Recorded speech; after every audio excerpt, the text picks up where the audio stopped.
हरे Krishna everyone, कैसे हैं आप सब। उम्मीद है आप सब अच्छे होंगे और आपने बैच के डेमोज देखना स्टार्ट कर दिए होंगे। So welcome back guys, this is demo 2 lecture of our exam oriented batch. और हमने प्रीवियस लेक्चर में क्या देखा था एक बार मैं आपको बताती हूँ। पहले तो बैच के बारे में बेसिक इन्फॉर्मेशन मैंने आपको दी थी जो आपको इंट्रोडक्शन वीडियो और डेमो के फर्स्ट पार्ट में भी मिल जाए। हमने कल समझा था कि एक्ट कैसे बना जाता है। हमने ये समझा था कि भाई एक्ट को पढ़ा कैसे जाता है, सेक्शन, सबसेक्शन, क्लॉजेस कैसे पढ़ा जाता है और सब क्लॉज को कैसे पढ़ा जाता है। हमने देखा था कि भाई सेक्शन कैसे अलग है और रूल कैसे अलग होता है। हमने ये देखा था जब चैप्टर 1 हमने स्टार्ट करा था तो हमने देखा था कि भाई 4 से 6 मार्क्स का एग्जाम में ये आता है। और यहाँ पर ये जो एक्ट है कंपनीज एक्ट 2013, पहले तो आया क्यों था, ठीक है। इस एक्ट में कंपनीज एक्ट 2013 में कौन कौन किस किस पर एप्लीकेबल है, कौन कौन सी कंपनी पर ये एप्लीकेबल होता है, तो चलो फटाफट से रिवाइज कर लेते हैं। उस कंपनी पे एप्लीकेबल होगा जिसपे 1956 वाला एक्ट एप्लीकेबल था। फिर कुछ स्पेशल कंपनीज थी जैसे कि हमारी बैंकिंग कंपनी, हमारी इंश्योरेंस कंपनी, हमारी इलेक्ट्रिसिटी कंपनी और अदर स्पेशल कंपनीज जिसके लिए अलग से ही एक्ट बना दिया हो जैसे कि LIC। उसके बाद हमने देखा था कि भाई दो कंपनीज के बारे में हमने पढ़ा था, प्राइवेट कंपनी और पब्लिक कंपनी। प्राइवेट कंपनी की डेफिनेशन सेक्शन 2 क्लॉज 68 में दी हुई है। और प्राइवेट कंपनी क्या होती है, प्राइवेट कंपनी का मतलब ये होता है कि उसकी minimum paid up share capital जो भी प्रिस्क्राइब्ड है एंड जिसके आर्टिकल रेस्ट्रिक्ट करते हैं transfer of shares freely market में होना, पहली चीज। मैक्सिमम मेंबर 200 होने चाहिए। और तीसरी चीज नाम के पीछे प्राइवेट लिमिटेड लगाएगा। और चौथी चीज ये थी कि भाई ये पब्लिक को इनवाइट नहीं कर सकता अपनी सिक्योरिटीज को लेने के लिए। इसके बाद हमने यहाँ पे कुछ पॉइंट्स देखे थे कि भाई 200 की मेंबर में किस तरीके से जॉइंट शेयर होल्डर को एक ही माना जाता है।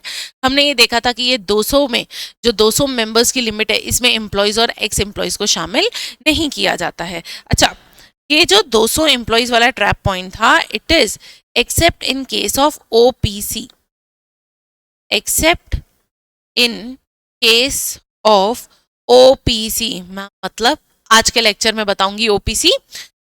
उसके बाद हमने देखा था पब्लिक कंपनी क्या होती है। पब्लिक कंपनी की डेफिनेशन सेक्शन 2 क्लॉज 71 में दी हुई है जो ये बोलती है कि पब्लिक कंपनी वो कंपनी है जो कि मेरी प्राइवेट कंपनी नहीं है, जिसकी पेड अप शेयर कैपिटल उतनी है जितनी की प्रिस्क्राइब्ड कर रखी है। अभी तक कुछ प्रिस्क्राइब करी है क्या, मिनिमम नहीं प्रिस्क्राइब नहीं करी है। अच्छा मैम, ये लॉ में ऐसा प्रिस्क्राइब क्यों लिखते हैं। प्रिस्क्राइब का मतलब कि आगे जाके मन हुआ तो बताएंगे। देखो, जैसे मैंने कल आपको बताया था कि एक्ट बनता है, अब एक्ट में कुछ भी चेंज करना पड़ेगा तो फिर से बिल बनाना पड़ेगा, बिल को लोकसभा राज्यसभा प्रेसिडेंट से पास करवाना पड़ेगा। इसलिए जहां जहां सेंट्रल गवर्नमेंट को लगा, CG को लगा कि नहीं आगे जाके हम प्रिस्क्राइब कर देंगे, उन्होंने वहां लिख दिया एज मे बी प्रिस्क्राइब, मतलब ताकि वो बाद में ऑफिशियल गजट में जाके नोटिफिकेशन देके डायरेक्ट प्रिस्क्राइब कर पाए, दोबारा से इतनी बड़ी प्रोसेस ना करनी। ओके, के बाद हमने कल एक ICAI एग्जाम स्टाइल क्वेश्चन देखा, ठीक है। अब ये ICAI एग्जाम स्टाइल क्वेश्चन में मैंने आपको बताया था कुछ पॉइंट टू रिमेंबर थे। पहला तो ये कि भाई देखो रिलेवेंट प्रोविजन सबसे पहले आपको लिखना होता है। क्वेश्चन की बॉडी पता चल गई थी, ठीक है। रिलेवेंट प्रोविजन पता चल गया था, हमें पता चल गया था एनालिसिस ऑफ द केस, हमें पता चल गया था कंक्लूजन, ठीक है। मैंने आपको बताया था भाई कंक्लूजन है ना, कभी भी मुंह उठा के ऐसा कुछ भी मत लिख दो कि हाँ हाँ हाँ ये तो प्राइवेट कंपनी नहीं है, नहीं, अच्छे से लिखो क्योंकि कंक्लूजन का भी 1 मार्क्स मिलता है। मैंने बताया था कीवर्ड्स को अंडरलाइनिंग करके चलना है। एनालिसिस ऑफ द केस में आपने बहुत बार सुना होगा कि सेम क्वेश्चन को छाप दो, नहीं, एग्जामिनर फ्रस्ट्रेट हो जाता है। सेम क्वेश्चन को हम नहीं छापेंगे, हम लिखेंगे वैसा ही लेकिन अपने वर्ड्स को थोड़ा सा चेंज कर लेंगे। ये हमने कल की क्लास में देखा था। और आज आते हैं हम आज की क्लास में। तो अभी तक हमने चैप्टर 1 प्रिलिमिनरी में अभी तक हमने क्या क्या देख लिया है। अभी तक हमने देख लिया है कि इस एक्ट की एप्लीकेबिलिटी किस किस पर है, किस किस पर ये एक्ट एप्लीकेबल होता है। दूसरा, हमने समझा था कि भाई पब्लिक कंपनी क्या होती, हमने समझा था प्राइवेट कंपनी क्या। मैम सेक्शन नंबर याद करना जरूरी है, नहीं जरूरी नहीं है, लेकिन हाँ अगर याद कर पाओ और आपको याद रह जाए तो सोने पे सुहागा है। पब्लिक कंपनी सेक्शन 2 क्लॉज 171 में पढ़ा था और प्राइवेट कंपनी सेक्शन 2 क्लॉज 68 में पढ़ा था। एक सेकेंड, आपने फर्स्ट लेक्चर में पढ़ा कि भाई सेकेंड कि भाई इसको ना हम क्या पढ़ते हैं, सब सेक्शन पढ़ते हैं। लेकिन देखो ये डेफिनेशन वाला सेक्शन है, इकलौता ऐसा सेक्शन है जिसमें सेक्शन के बाद क्या सीधा क्या आ जाता है, क्लॉज आ जाता है। ठीक है, चलो तो ये सारा हमारा पहले लेक्चर में हो गया था, प्लस हमने एक एग्जाम स्टाइल क्वेश्चन भी किया था। ठीक है गाइस, मैं आपको बहुत बार क्लास के एंड में एक क्वेश्चन एग्जाम का दूंगी जो आपको राइटिंग प्रैक्टिस करके मुझे व्हाट्सअप करना है। ठीक है, बहुत जल्दी हम हैं। चलो, ये हो गया था हमारा लेक्चर 1। ठीक है, तो मैम आज के लेक्चर में हम क्या पढ़ने वाले हैं? आज के लेक्चर में हम पढ़ने वाले हैं आज के लेक्चर में हम क्या पढ़ने आज के लेक्चर में सबसे पहले मैं आपको OPC क्या होता है, 1% कंपनी है। दूसरा मैं आपको बताऊंगी सब्सिडियरी क्या होती है। It is very very very important point. ये बहुत 3 स्टार दूंगी, तो इंपॉर्टेंट कंसेप्ट है। चौथा, रिंग कंपनी क्या होती है, और एसोसिएट कंपनी क्या होती है।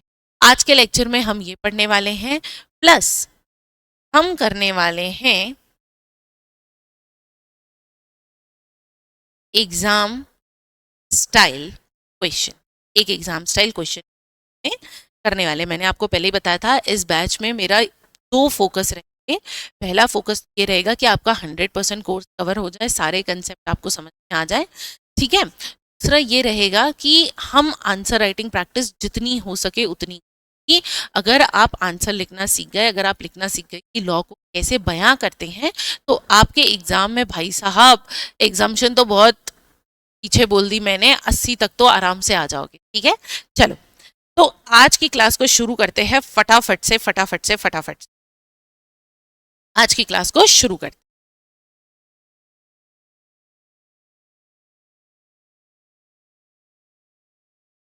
आई रिक्वेस्ट जो बच्चे ये वाला लेक्चर देख रहे हैं उसके पहले लेक्चर 1 जरूर देख लें। ठीक है, जिसमें हमने बहुत सारी बेसिक बातें करी थी जो कि हमको एक तरीके से हेल्प करने वाली है आगे इस सब्जेक्ट में। ठीक है, अच्छा, आई होप गाइस आपको याद होंगे हमारे नोट्स। ठीक है, इस तरीके के नोट्स आपको मिलेंगे। कल हमने कुछ चीज़ें पढ़ ली थी और आज हम पढ़ेंगे सबसे पहला एसोसिएट कंपनी। ठीक है, हम पढ़ने वाले हैं सारी चीज़ें एक एक करके हम पढ़ेंगे। हम इसमें गया, आजा भाई, 1% कंपनी पढ़ने वाले। देखो 1% कंपनी कितना छोटा है, कितना छोटा है। मैम कहाँ पर है, हमें दिख क्यों नहीं रहा? ये रहा ना राजा, ये रहा ना, section 2 clause 62, section 2 clause 62, 1% company कितना छोटा है। हम एसोसिएट और होल्डिंग भी पढ़ने वाले हैं, और सब्सिडरी कंपनी से MCQs बहुत बार आए हैं, केस स्टडी में उसका तड़का बहुत बार दिया गया है। तो आई वुड सजेस्ट कि पूरा फोकस के साथ हम पढ़ेंगे। इस बैच में आपको क्या करना है, जैसा मैं बोलूँ वैसा करना है। पहले तो मैं जो जो समझा रही हूँ अच्छे से समझना है। जो हम स्क्रिबल नोट्स बना रहे हैं, समरी नोट्स बना रहे हैं, उसको अपने पास रफ में लिख लो, चाहे जैसे लिखना है लिख लो, सो दैट आप खुद से उसको समझ पाओ। ऐसा लिखना कि खुद से समझ में आ जाए। और ये जो नोट्स हमारे पास अवेलेबल हैं, इन नोट्स के बारे में मैंने आपको कल बता दिया था कि कैसे आपको इन नोट्स को अपनी सक्सेस के लिए यूज करना है। ठीक है, ठीक है, देखो गाइस, सीधी सी बात है, आपको सब परोस के दे दिया जाएगा थाली में, लेकिन हाँ, उसको खाना कैसे है, मुंह तक कैसे लेके आना है, वो आपको ही करना पड़ेगा। मैम इसका मतलब क्या है? मतलब बहुत ही आसान है कि मैं आपको जो भी पढ़ाऊंगी आपने उसको खुद से ज़रूर पढ़ना है। लेकिन मैम हमको टाइम नहीं मिलता, लेकिन मैम एक ही सब्जेक्ट थोड़ी है, हम तो बोथ ग्रुप वाले हैं, 6-7 सब्जेक्ट हैं हमारे पास। मैम हम तो एक ही ग्रुप वाले हैं, लेकिन मेरा तो अकाउंट्स में भी फोकस है, मुझे तो DT भी करना है, सारी चीज़ें करनी है। आई एग्री, लेकिन मेरी बात बहुत ध्यान से सुन लो। एक चीज दिमाग में बिठा देना, लॉ में मैं आपसे ये नहीं कह रही हूँ कि भाई मैं पढ़ा रही हूं तो आप घर बैठ के 2 घंटे पढ़ो, नहीं, सोने से पहले आधा पौन घंटा, बस 45 मिनट जो मैं पढ़ा रही हूँ सोने से पहले सिर्फ 45 मिनट उसको रिवाइज करके सो जाना, बस, इससे ज्यादा मैं आपसे कुछ नहीं मांग, ठीक है? ओके, तो चलो एक काम करते हैं, पहले 1% कंपनी से ही स्टार्ट करते हैं।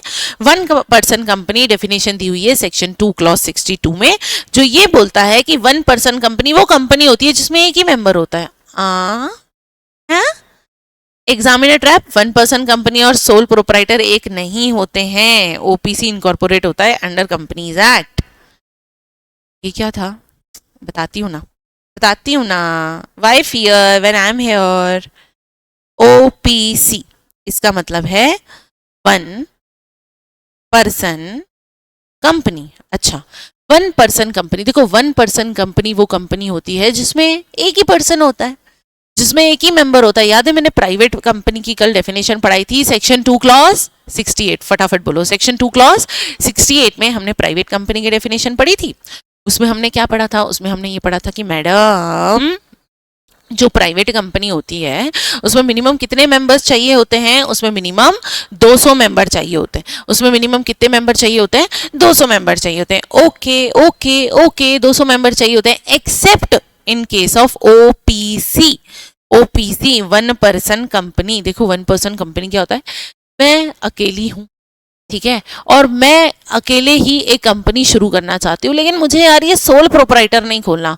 हम सोल प्रोपराइटर में भी तो एक ही दुकानदार होता है, तो आपको वो क्यों नहीं करना है? सुनो मेरी बात, सोल प्रोपराइटर पे अलग एप्लीकेबिलिटी है और ओपीसी पे अलग एप्लीकेबिलिटी है।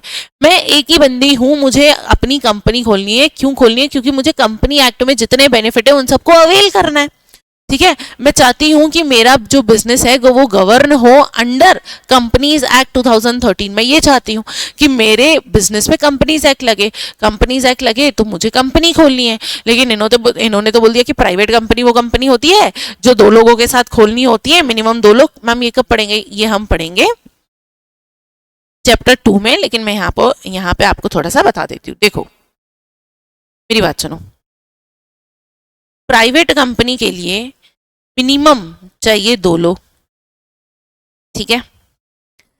पब्लिक कंपनी के लिए मिनिमम चाहिए मुझे 7 लोग। अब मैं क्या करूं, मैं तो अकेली हूं। मैंने बोला यार मुझे अपनी कंपनी खोलनी है। मैं गई आरओसी के पास, मैम आरओसी क्या है, देखेंगे, ये कंपनी की गर्लफ्रेंड होती है जिसको सब बताना पड़ता है, जिससे बिना पूछे तुम कुछ नहीं कर सकते कंपनी में। मैं गई, मैंने उसको बोला कि यार सुनना, मेरे को कंपनी खोलनी है। उसने बोला ठीक है, एक तो तुम हो गई, दूसरा लेके आओ, 2 लोग मिनिमम खोल सकते हैं प्राइवेट कंपनी। मैंने बोला नहीं, दूसरा तो कोई नहीं है, मैं अकेली हूँ। तो बोला भाई तो सोल प्रोपराइटर जाके खोलना। मैंने बोला नहीं यार ये तो गलत है, मुझे तो कंपनी ओपन करनी है। तो बंदे ने बोला कि अच्छा क्या करे। मैंने बोला यार अगर कंपनीज एक्ट में एक अकेले पर्सन के लिए कोई प्रोविजन तुमने नहीं बनाया तो गलत बात है, हमारे साथ तो ना इंसाफी है। मैं चाहती हूँ कि कंपनीज एक्ट मुझ पर एप्लीकेबल रहे। उसने बोला अरे क्यों चिल्लाती है, एक और ऑप्शन है। कौन सा option? OPC. OPC it is 1% company. 1% company, एक अकेला इंसान, एक अकेला मेंबर जो कंपनी ओपन कर सकता है। तो मैम ओपीसी का मतलब क्या हुआ? ओपीसी का मतलब क्या हुआ? ओपीसी का मतलब हुआ, OPC means a company which has only 1 member। कितने मेंबर? 1 मेंबर।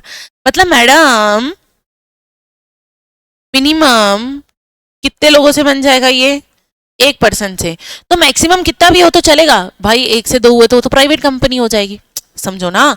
मिनिमम 1 तो ओपीसी, 1 से ज्यादा हुआ तो प्राइवेट बन जाएगी। तो ओपीसी में मिनिमम और मैक्सिमम दोनों में ही क्या होता है? 1%। मिनिमम मैक्सिमम दोनों में ही क्या होता है? 1%। जिस डेट पे इस कंपनी में 1 पर्सन को छोड़ के 2 पर्सन आ गए, 2 लोग आ गए, इसको मैं बोल दूंगी ये बन गई है भाई अब प्राइवेट कंपनी। अब इस ओपीसी को कोई राइट नहीं है कि ये 1% कंपनी का टैग यूज करे, क्योंकि अब ये कंपनी क्या बन चुकी है? Private company. समझ में आया क्या? बहुत सिंपल डेफिनेशन थी वन पर्सन कंपनी के बारे में कि वन पर्सन कंपनी वो कंपनी होती है जिसमें एक ही मेंबर होता है। चलो ये तो समझ में आ गया, मतलब ये जो पहला पड़ाव था क्लास का वो तो हमने पूरा कर लिया। अब बहुत बहुत बहुत इंपॉर्टेंट बात, सब्सिडरी कंपनी। अब आते हैं हम सब्सिडरी कंपनी पर। चलो सेकेंड पॉइंट पे आते हैं, सब्सिडरी कंपनी। मैम आप यही क्यों पढ़ा रहे हो? देखो सबसे पहले मुझे आपको बताना है कि कंपनीज एक्ट की सेक्शन 2 में सारी डेफिनेशंस है, तो हम पहले पढ़े तो सही कंपनी किस किस तरीके की होती है, कौन कौन सी कंपनीज होती है। कंपनी क्या होती है? कंपनी वो होती है जो इस एक्ट में और प्रीवियस एक्ट में रजिस्टर्ड है। अच्छा वो हमारा कल रह गया था, उसको भी आज हम देख लेंगे। कंपनी क्या होती है, बॉडी कॉर्पोरेट क्या होती है, गवर्नमेंट कंपनी क्या होती है, पब्लिक कंपनी क्या होती है, प्राइवेट कंपनी क्या होती है, सब्सिडरी कौन है, होल्डिंग कौन है, स्मॉल कंपनी कौन है, वन पर्सन कौन है, सेक्शन 8 कौन है, एसोसिएट कौन है, ये सारी कंपनी के टाइप्स हमको पढ़ने तो पड़ेंगे ना राजा, इसलिए हम इसको पढ़ रहे हैं। चलो से अब दूसरा पढ़ते हैं। दूसरा टॉपिक है हमारा सब्सिडियरी कंपनी। मैम इसकी डेफिनेशन कहाँ दी हुई है? इसकी डेफिनेशन दी हुई है, हम सेक्शन नंबर लिखने के लिए कौन सा कलर यूज करें? हम करेंगे हमारा सनातनी colour. Okay, section 2 clause 87। Section 2 clause 87, section 2 clause 87 बात करता है सब्सिडरी कंपनी के बारे में। मैम इसमें आप क्या ही बताओगे? सब्सिडरी कंपनी हमको पता है, हमने तो अकाउंट्स में बहुत पढ़ा, ये सब्सिडरी होल्डिंग और एडवांस अकाउंट में तो बहुत करके रखा है हमने। हमको पता है कि सब्सिडरी कंपनी क्या होती है, हमको पता है होल्डिंग कंपनी क्या होती है। क्या आपको लॉ के हिसाब से डेफिनेशन पता है क्या? चलो मैं गेस करती हूँ, आपको पता होगा कि सब्सिडरी कंपनी मतलब के एक कंपनी ने दूसरी कंपनी में 50% से ज्यादा, मतलब आधे से ज्यादा कंट्रोल को खरीद के रखा है, तो ये जो है मालिक हो गई दूसरी कंपनी की, इसलिए वो हो गई सब्सिडरी, हो गई होल्डिंग। क्या आपको यही पता है क्या? क्या आपको यही पता है क्या? चलो इसको एक बार शॉर्ट में मैं आपको लिख के बताती हूँ, ठीक है? देखो, अ कंपनी आ रहा है, एक सेकंड,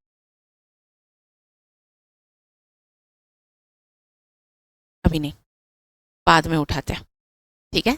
चलो, अ कंपनी शेल बी सब्सिडियरी। तुमको पता है कि जो शेल वर्ड है ना, शेल वर्ड, ये लॉ की पूरी जान है। शेल का मतलब ये होना ही चाहिए, जिसे आपने सुना होगा मस्ट, मस्ट की जगह हम यूज करते हैं शेल इन लॉ, ठीक है? Tip number 2 for the writing skills. Okay, a company shall be subsidiary of another company if, यार कितना बेसिक लिखा है, एक कंपनी दूसरी कंपनी की सब्सिडरी कंपनी कहलाएगी अगर, पहला पॉइंट, सिर्फ 2 ही पॉइंट लिखूंगी मैं, पहला और दूसरा, ठीक है? पहला पॉइंट क्या, अगर वो होल्ड करते हैं मोर देन 50% ऑफ वोटिंग पावर। क्या बोला मैंने? होल्ड करते हैं मोर than 50% of total voting power. Total voting power का मोर देन 50% होल्ड करते हैं, तो हम बोलेंगे कि ये कंपनी दूसरी कंपनी की क्या हो गई? सब्सिडरी। अब इसमें ना एक और चीज होती है, एक और चीज होती है, और वो क्या होती है? वो ये होती है कि कंट्रोल करता है composition of board of directors. इन दोनों में और, हम ये और लिखा है, ये जो और वर्ड है ना, ये और का मतलब और ही नहीं है, और का मतलब है या तो ये हो गया या तो ये हो गया, दोनों में से कोई भी एक कंडीशन सेटिस्फाई हो गई तो हम बोलेंगे कि भाई ये तो जो है सब्सिडरी कंपनी है। एक एक करके समझते हैं, कोई दिक्कत नहीं है। सबसे पहले हम समझते हैं कि भाई ये 50% वोटिंग पावर का मतलब क्या है। मुझे एक बात बताओ, मैंने क्या करा, मैंने और सर ने मिलके एक तो जमीन परचेज करी, ठीक है? मैंने और सर ने मिलके एक जमीन परचेज करी और मैंने बोला कि भाई ये जमीन मिलके परचेज करते हैं। उसने बोला ठीक है। अब मैं तो हूं लड़की, ठीक है, मेरा दिमाग, मैं तो शाणी हूं, मैंने बोला कि देखो आधे पैसे तुम दोगे, आधे पैसे मैं दूंगी, लेकिन रजिस्ट्री में मैं ये लिखवाऊंगी कि I am 60% holder of this land और तुम जो है 40% होल्ड करते हो। उसने बोला हाँ ठीक है, पैसे तो हम आधे आधे दे रहे हैं ना। अब कुछ साल बाद ऐसे हुआ, सर ने बोला यार इस जमीन को हम बेच देते हैं। मैंने बोला मेरा मन नहीं है। उसने बोला कोई बात नहीं, हम तो को ओनर है, हम तो साथ में मिलके चलाते, तो एक काम करो मैं ही बेच देता हूँ। मैंने बोला कैसे बेचोगे, क्योंकि मैं होल्ड करती हूँ 60%, आप होल्ड करते हो 40%, तो आप कैसे बेच सकते हो मेरी साइन के बिना, क्योंकि आधे से ज्यादा पावर किसके पास है, मेरे पास है। ये तो हो गया एग्जाम्पल 1। एग्जाम्पल 2, किसी कंपनी में, चलो रिलायंस का एग्जांपल लेते हैं। रिलायंस में जो है एक डिसीजन लेना था। रिलायंस वालों ने बोला भाई हम जो है दिल्ली में ऑक्सीजन सेंटर्स को लॉन्च करने वाले हैं। ठीक है, मुकेश अंबानी ने डिसीजन लिया कि ऑक्सीजन सेंटर्स को हमको लॉन्च करना है, क्योंकि वहां पे तो वैसे ही हालत बहुत खराब है। तो एक काम करो, हम क्या करते हैं, ऑक्सीजन सेंटर को क्या करते हैं, लॉन्च कर देते हैं। हमने बोला ठीक है आप कर लो लॉन्च, आपको करना है आप कर लो लॉन्च। लेकिन जो बोर्ड ऑफ डायरेक्टर्स थे उन्होंने बोला नहीं, उसमें नीता अंबानी भी खिलाफ हो गई, उनके बच्चे भी खिलाफ हो गए, नहीं नहीं नहीं नहीं नहीं, हम तो नहीं मानते, नहीं खोलना है, फालतू पैसे बर्बाद करना बंद कर दो मुक्कू। मुकेश ने बोला भाई 50% से ज्यादा होल्डिंग है मेरे पास इस कंपनी की, मतलब आधे से ज्यादा डिसीजन लेने का पावर मेरा है, इसलिए मैं क्या बन गया इस कंपनी का मालिक, और मैं जो चाहूं वो डिसीजन ले सकता हूं। बेसिक एग्जाम्पल समझ में आया क्या?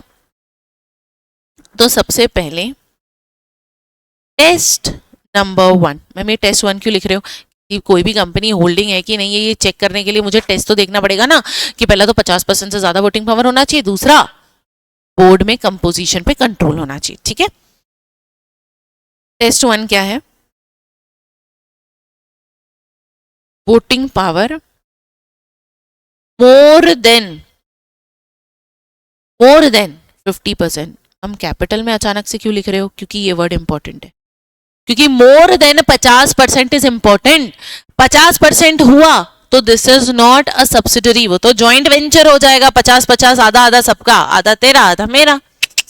50% से ज्यादा होगा तो ही क्या कहलाएगी, सब्सिडरी कहलाएगी। ठीक है, जैसे फॉर एग्जाम्पल चलो देखते हैं, ये है हमारा मुक्कू भाई। ठीक है, मुकेश अंबानी, मुक्कू भाई होल्ड कर रहे हैं, आप लोग वहां से बताते जाना। ठीक है, ये है कंपनी 1, इसमें मुक्कू भाई होल्ड करते हैं 50%। क्या ये कंपनी सब्सिडरी है क्या? नहीं, मैंने क्या बोला, मोर देन 50%। मैंने क्या बोला, मोर देन 50%, 50% से ज्यादा होना चाहिए। ठीक है, पॉइंट नंबर 2, कंपनी नंबर 2, मैंने बोला मुक्कू भाई इस कंपनी में होल्ड करते हैं 51%। क्या ये मोर देन 50% है? यस, तो ये क्या बन जाएगी, मेरी सब्सिडरी बन जाएगी।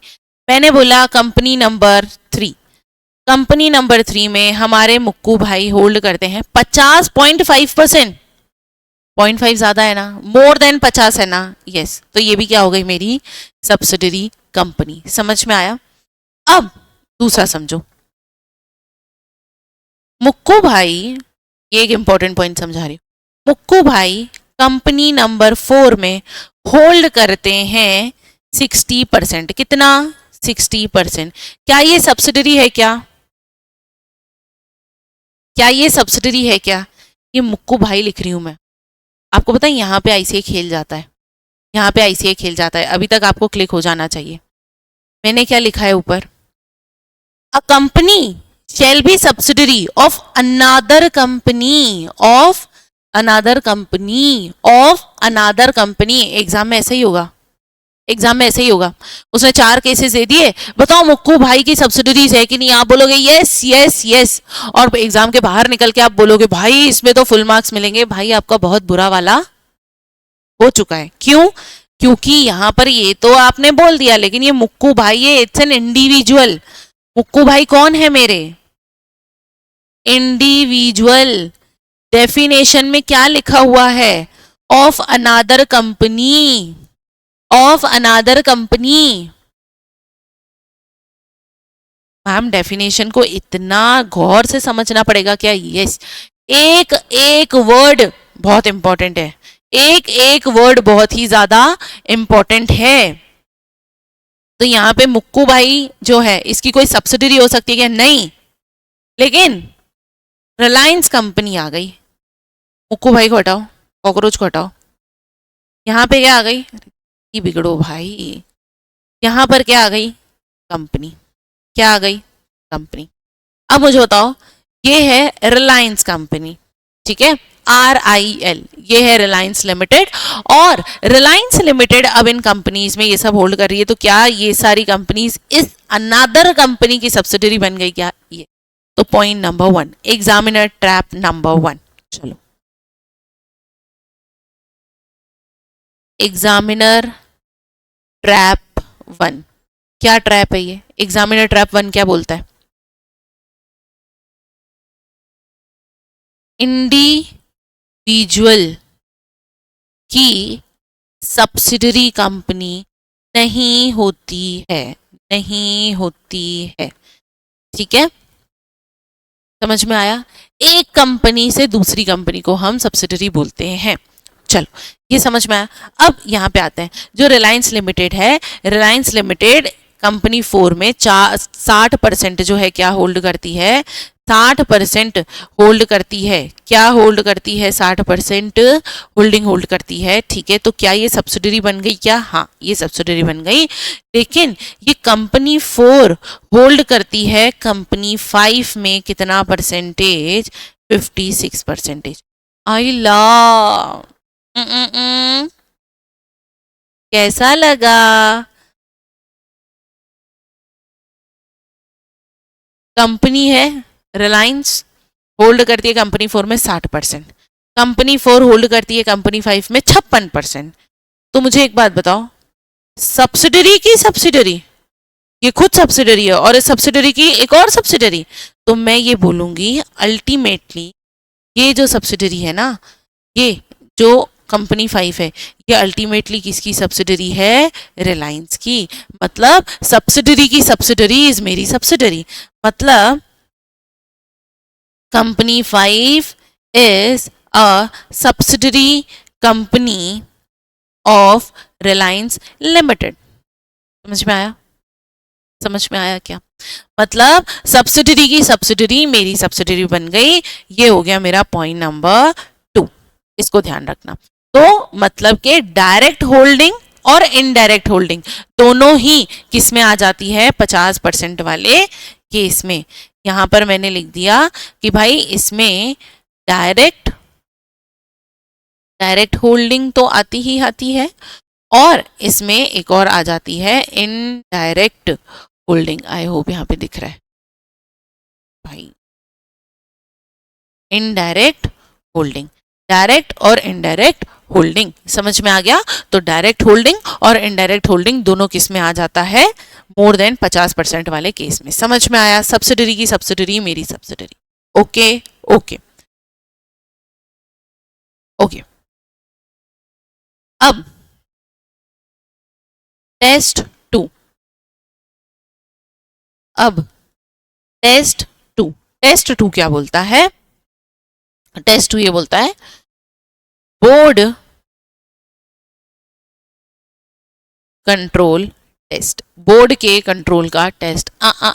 मतलब भूल गए, इतनी जल्दी भूल गए, control composition of board, board का कंपोजिशन कितना हम कंट्रोल करते हैं। मैम इसका ना कुछ मतलब समझ में नहीं, मतलब एक एग्जांपल लेती हूँ, ठीक है, एक एग्जांपल लेती हूँ, ठीक है।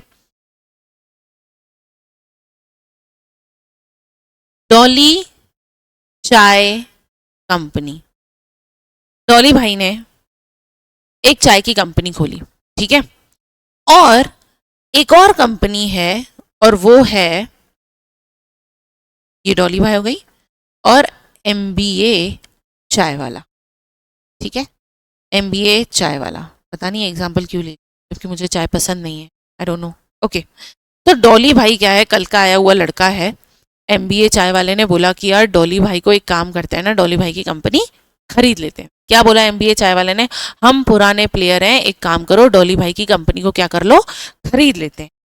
अब खरीदना मतलब ये चाहते हैं कि डॉली भाई की कंपनी हमारी क्या बन जाए, सब्सिडरी कंपनी बन जाए। ये चाहते हैं कि डॉली भाई की कंपनी हमारी कौन सी कंपनी बन जाए, सब्सिडरी कंपनी बन जाए, लेकिन वोटिंग पावर 50% से ज्यादा हमको नहीं रखने। तो हमने बोला भाई सब्सिडरी का मतलब ये होता है कि 50% से ज्यादा की होल्डिंग हो। तो ये MBA चाय वाला जो है ना, गया लॉयर के पास, लॉयर को बोला यार मुझे ना ये कंपनी को अपनी सब्सिडरी बनाना है, लेकिन मुझे ना इसमें 50% से ज्यादा वोटिंग पावर होल्ड नहीं करना, उसके बिना कोई तरीका है तो बताओ। लॉयर ने बोला हाँ ऐसा कुछ नहीं होता। उसके बाद वो आया CA के पास, आपके और मेरे पास। उसने बोला कि यार मेरी बात सुनो CA साहब, मुझे ना ये डॉली चाय वाले को है ना अपनी सब्सिडरी बनाना है, इस कंपनी को मुझे अपनी सब्सिडरी बनाना है, कैसे बनाऊं? मैंने बोला यार खरीद लो 50% से ज्यादा वोटिंग पावर जितना।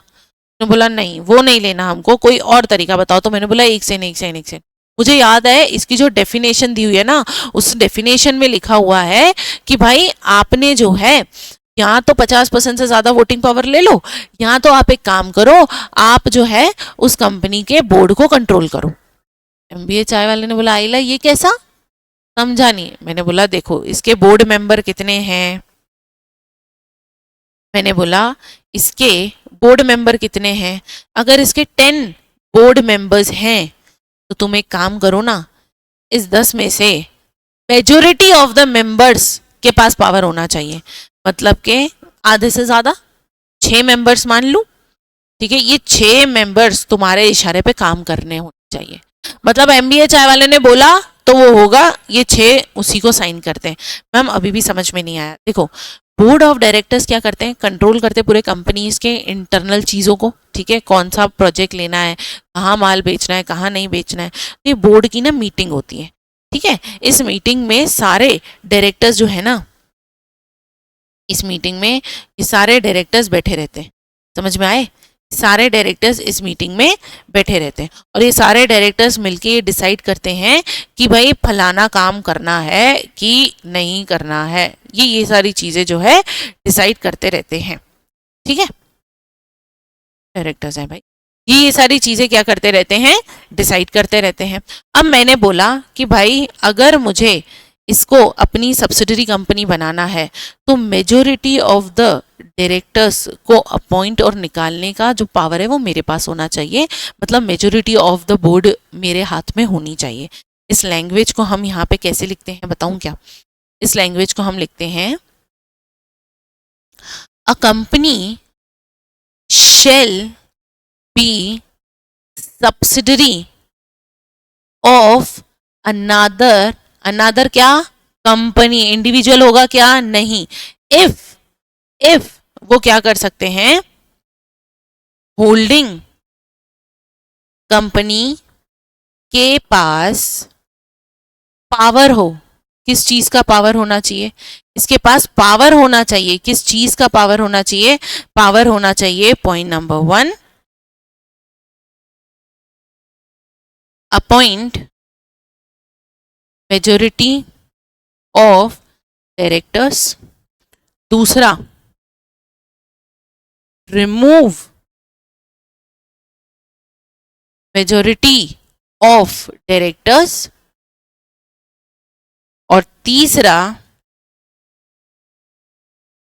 Without consent of any other person, किसी और से पूछे बिना। मैम इसका मतलब क्या है, चलो देखो, MBA चाय वाले ने क्या करा, इसकी बोर्ड में MBA चाय वाले के खुद के आदमी बैठे हुए हैं। इसने डॉली चाय वाले को बोला भाई मुझे तुझे अपनी सब्सिडरी बनाना है लेकिन वोटिंग पावर नहीं लूंगा, तो एक काम करो तेरी बोर्ड में 6 आदमी मेरे होंगे, ठीक है। अब एक नए मेंबर को इनको क्या करना है, इस नए मेंबर को अपॉइंट करना था, ये नया मेंबर था, इसको अपॉइंट करना था तो ये लोग प्रपोजल लेके आए। इन्होंने बोला कि यार ये नए आदमी को, MBA चाय वाले ने बोला कि ये एक और नए आदमी को क्या कर लो, अपॉइंट कर लो। जैसे ही बोर्ड में ये रखा गया एजेंडा कि भाई देखो एक नए डायरेक्टर को अपॉइंट करना है, तो इन तीनों ने बोला नहीं हम नहीं करने देंगे। MBA चाय वाले के जो लोग थे बोर्ड में बैठे हुए, उन्होंने बोला हम तो इसको पास कर रहे हैं और ये बंदा जो है क्या बन जाएगा, बोर्ड का एक और मेंबर बन जाएगा। इन्होंने बोला तुम ऐसा नहीं कर सकते। क्यों नहीं कर सकते?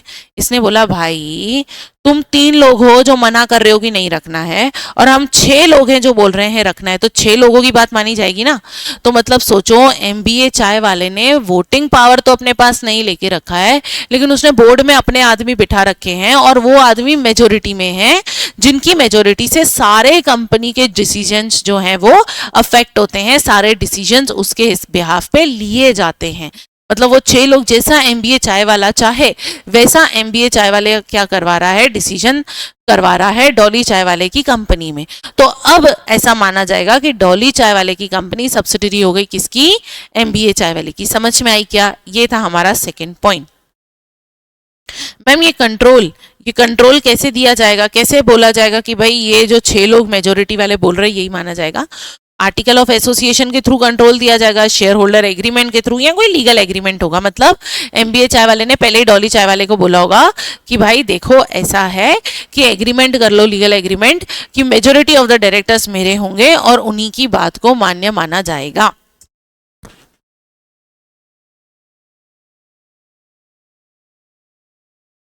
तो मैम इसका हमसे क्या लेना देना? एग्जाम में केस स्टडी आती है, एमबीए चाय वाला जो है, देखो बताती हूँ, एग्जाम में केस स्टडी आती है, ये जो एमबीए चाय वाला है ना, आवाज आ रही है ना मेरी? ये जो एमबीए चाय वाला है ना मैडम, अरे यार ये एमबीए चाय वाले को खसका दिया। ये एमबीए चाय वाला जो है ना मैडम, ये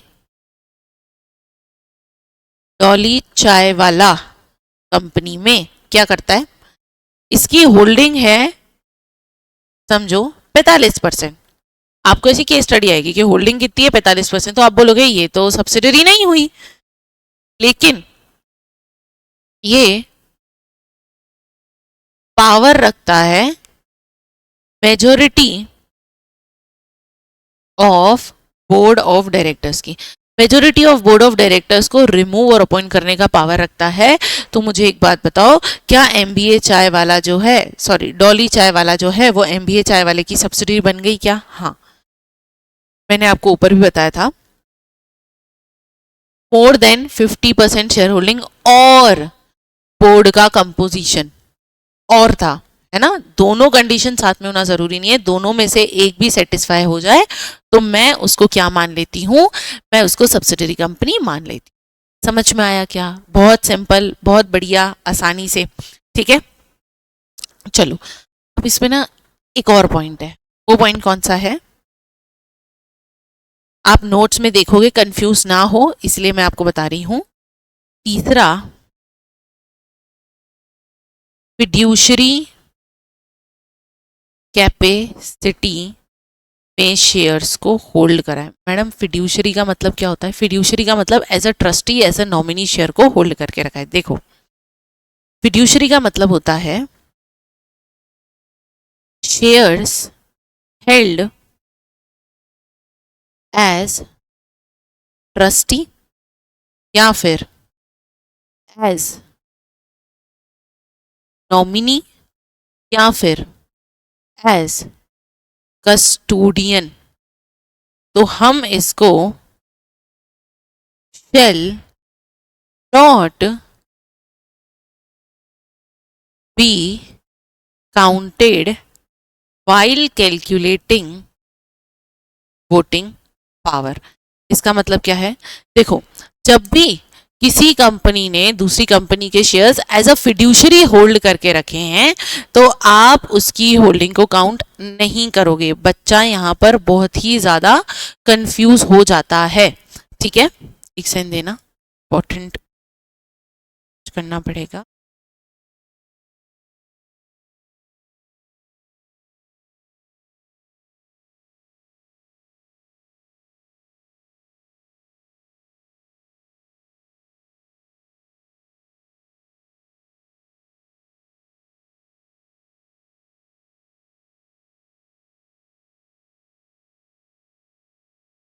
okay, it's a message from Deloitte, so it is very important to reply on time. Okay, चलो स्टार्ट करते हैं। तो मैंने बोला कि भाई जो फिड्यूशरी कैपेसिटी है ना, ये फिड्यूशरी कैपेसिटी, इसमें अगर शेयर होल्ड करके रखे हैं तो हम इसको नहीं मानेंगे कैलकुलेशन के पर्पस से। एग्जाम्पल बताती हूँ, देखो एक हम लोग इसका एग्जाम्पल लेते हैं, ठीक है। क्या एग्जाम्पल ले रहे हैं, देखो कंपनी ए होल्ड करती है 40% शेयर्स इन कंपनी बी, ठीक है। 40% की जगह हम इसको रख देते हैं 45%। तो कंपनी ए कंपनी बी में 45% जो है शेयर्स को होल्ड करती है, और एंड 10% शेयर्स होल्ड करती है as trustee of X Y Z limited, ठीक है। मतलब ये 45% तो जो है ये शेयर्स उन्होंने खुद खरीदे हैं, ओन खुद खरीदे हैं शेयर्स, ए लिमिटेड ने खुद 45% शेयर्स खरीदे हैं बी लिमिटेड के, और 10% शेयर वो होल्ड कर रही है as a trustee of X Y Z limited. Ma'am trustee का मतलब क्या है, देखो फॉर एग्जाम्पल मैं रिसेंटली मेरी फ्रेंड की शादी में गई, ठीक है। अब मैं मेरी फ्रेंड की शादी में गई तो वहाँ पे मैंने कुछ ज्वेलरी पहन रखी थी, तो मुझे लगा कि यार ये ज्वेलरी पहनना इज़ नॉट सेफ इस एरिया में, तो मैंने ज्वेलरी उतारी और मैंने मेरी फ्रेंड को दे दी, मैंने नैन्सी को दे दिया। मैंने बोला नैन्सी बहन मेरी बात सुन, मेरी ये ज्वेलरी अपने पास सेफ रखना, ठीक है। उसने बोला ठीक है मैं रखूंगी अपने पास सेफ। अब नैन्सी ने क्या करा, नैन्सी ने उस ज्वेलरी को अपने पास रखा, और नैन्सी ने भी खुद की ज्वेलरी पहन रखी थी। अब नैन्सी शादी में खाना खा रही थी तो किसी ने बोला यार नैन्सी तुम्हारी ज्वेलरी कितनी सही लग रही है। उसने बोला हाँ हाँ मेरे पास और भी ज्वेलरी है, देखो। उसने मेरी ज्वेलरी दिखा दी। मुझे एक बात बताओ, वो तो मेरी ज्वेलरी है, मैंने तो उसको भरोसा करके ट्रस्ट करके सिर्फ रखने के लिए दिया है, उसको पहनने के लिए या लोगों को शो ऑफ करने के लिए यूज करने के लिए तो नहीं दिया है। लेकिन उस बहन ने क्या करा, उसने सबको दिखा दिया कि देखो देखो देखो मेरे पास ये भी ज्वेलरी है, तो गलत बात है, ठीक है। तो नैन्सी के पास उसकी खुद की ज्वेलरी जो है वो तो उसकी ओन है, वो उसको दिखा सकती है, लेकिन वो मेरी ज्वेलरी जो एज अ ट्रस्टी होल्ड कर रही है, एज अ ट्रस्ट वो उसको होल्ड कर रही है कि ठीक है जब तक इसको ये नहीं लेने आती तब तक मैं इसको संभाल के रखती हूँ अपने पास, तब तक वो उस ज्वेलरी को थोड़ी ऐसे शो ऑफ कर सकती है। तो इसका मतलब यही हो गया कि समझो अब मैं हो गई मैं कौन हो गई, मैं हो गई एक्स वाई जेड लिमिटेड और नैन्सी हो गई ए लिमिटेड। तो नैन्सी ने 45% शेयर खुद से खरीदे थे, मैंने मेरे 10% शेयर उसको सिर्फ होल्ड करने के लिए एज अ ट्रस्टी दे रखे हैं कि बहन अपने पास संभाल के रखना, ठीक है। तो बताओ क्या नैन्सी ये बोलती फिरेगी क्या कि भाई मैं तो बी लिमिटेड की कौन बन गई, होल्डिंग बन गई, बी लिमिटेड तो मेरी सब्सिडरी है क्योंकि मेरे पास 50% से ज्यादा शेयर है। नहीं, तुम्हारे खुद के 45% शेयर है तुम्हारे पास, और मेरे पास के मेरे शेयर जो है वो तुमने एज अ ट्रस्टी होल्ड करे हैं, तो तुम उसको यूज नहीं कर सकती for the purpose of holding. समझ में आया। तो यहां पर अब बताओ स्टूडेंट्स पता है क्या करते हैं एग्जाम में, स्टूडेंट्स क्या करते हैं, ओ ए लिमिटेड जो कंपनी है इसके पास, ए लिमिटेड जो कंपनी है इसके पास 45% खुद का है प्लस 10% कौन सा है, फिड्यूशरी कैपेसिटी, इसको बोलती हूं मैं फिड्यूशरी कैपेसिटी। ये हो गया क्या, फिड्यूशरी कैपेसिटी। कौन सी कैपेसिटी हो गई, फिड्यूशरी कैपेसिटी। ऐसे ही भाई रखने के लिए दिया है, यूज करने के लिए नहीं। तो स्टूडेंट्स पता है क्या बोलते हैं, ये तो हो गया 55%, more than 50%, yes B limited is the subsidiary of A limited. गलत। यहां पर करेक्ट आंसर मैं बताऊं क्या होगा, करेक्ट आंसर ये होगा कि भाई 10% जो है वो फिड्यूशरी होल्डिंग है, ओके। और इफेक्टिव जो होल्डिंग है मतलब खुद की जो होल्डिंग है वो कितनी है 45%, तो this is not the subsidiary, B limited is not subsidiary of A limited. ये हो गया हमारा तीसरा पॉइंट, बहुत इंपॉर्टेंट पॉइंट। समझ में आया, ओके।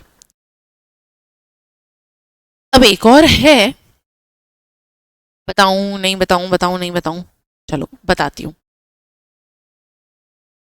चलो एक और है हमारे पास, वो है लेयर्स ऑफ सब्सिडरी। मैम इसका मतलब क्या है, इसका मतलब ये है एक कंपनी है, ठीक है, इस कंपनी की सब्सिडरी है कंपनी 2, बनी मानू क्या, कंपनी 1, ये हो गई इसकी सब्सिडरी 1। अब इस कंपनी से इसने मोर देन 50% शेयर होल्डिंग परचेज करवा ली कंपनी 2 की, तो ये क्या हो गई? सब्सिडरी 2। सब्सिडरी 2 ने अगेन कंपनी 3 में और खरीद लिया, तो ये हो गया सब्सिडरी 3। ध्यान से देखो, मैंने आपको ऊपर बताया था सब्सिडरी की सब्सिडरी अल्टीमेटली इसकी सब्सिडरी बन जाएगी, ठीक है। लेकिन ये क्या कर रहा है? ये लेयर्स ऑफ सब्सिडरीज क्रिएट कर रहा है। एक कंपनी खरीदी, उससे दूसरी खरीदवाई, फिर तीसरी खरीदवाई, चौथी खरीदवाई, लेयर्स ऑफ सब्सिडरीज क्रिएट कर रहा है। तो गवर्नमेंट कुछ कंपनीज को ये लेयर्स ऑफ कंपनीज सब्सिडरीज खरीदने के लिए अलाउ नहीं करती है। क्यों? क्योंकि इससे फ्रॉड के चांसेस बहुत बढ़ जाते हैं। मैंने आपको कल बताया था सत्यम फ्रॉड के बारे में, ठीक है। अब इससे क्या हो जाता है ना, फ्रॉड के चांसेस बहुत ज़्यादा बढ़ जाते हैं। फ्रॉड के चांसेस बढ़ जाते हैं। भाई अगर तुमको इन्वेस्ट करना ही है खुद से करो, अपनी सब्सिडरीज क्यों करवा रहे हो? तो जब भी लेयर्स ऑफ सब्सिडरीज होती हैं, सरकार उसको अलाउ नहीं करता। कंपनीज एक्ट में कुछ क्लासेस ऑफ कंपनीज को अलाउ नहीं करता है। इसके लिए आपको सिर्फ इतना ही जानने की ज़रूरत है। ओके, अब बताओ यहाँ पर कोई डाउट? हमने 4 चीजें सब्सिडरी की पूरी डेफिनेशन समझ ली, कोई भी डाउट इसमें है क्या? तो मुझे बताओ, is there any doubt? Is there any doubt guys? कैसे बताओगे यार, लाइव थोड़ी है। चलो कमेंट में तो बता ही सकते हो, यहां तक क्लियर हुआ क्या?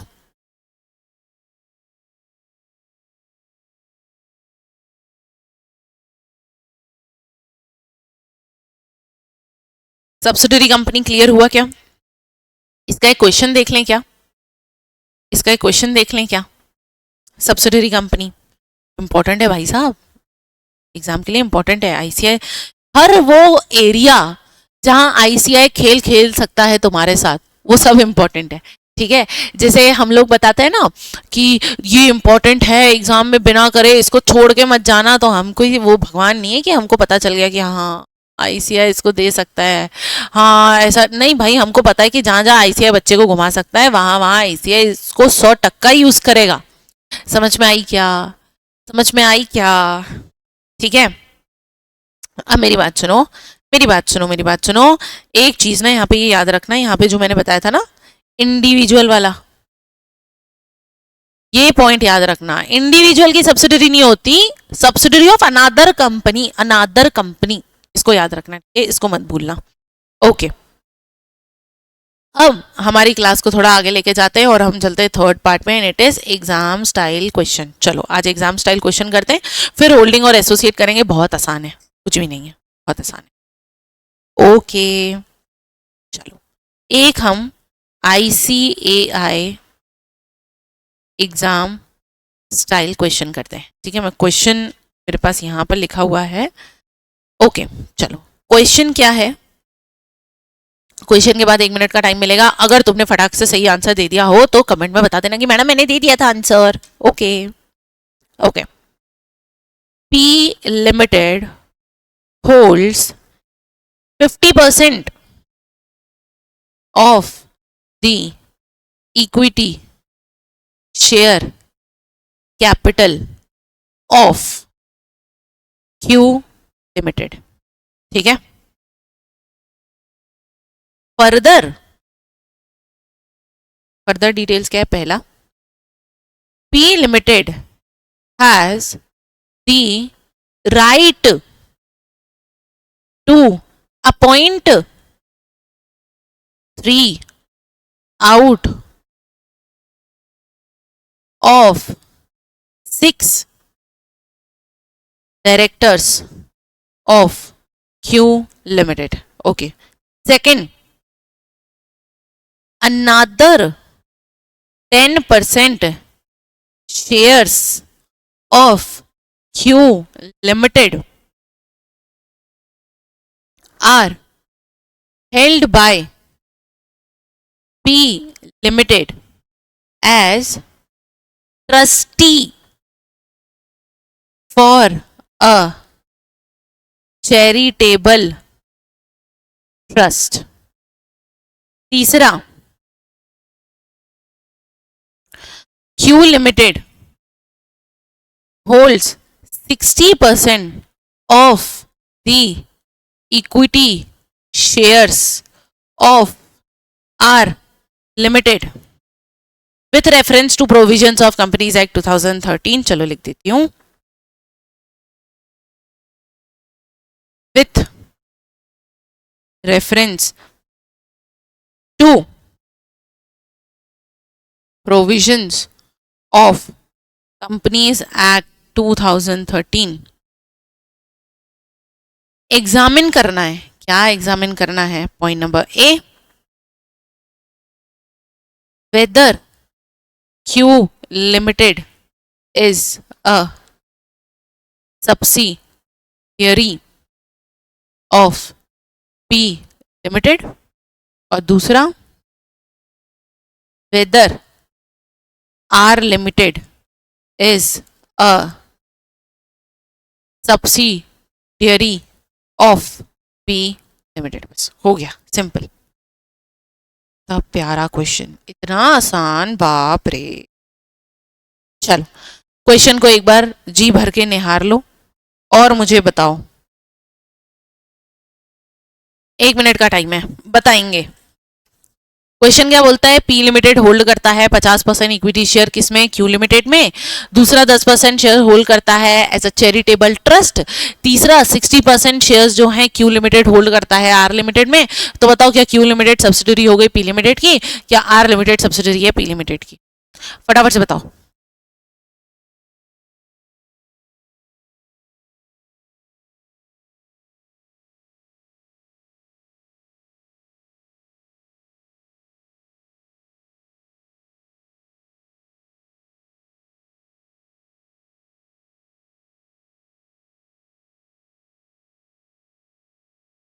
चलो कमेंट में बताएंगे।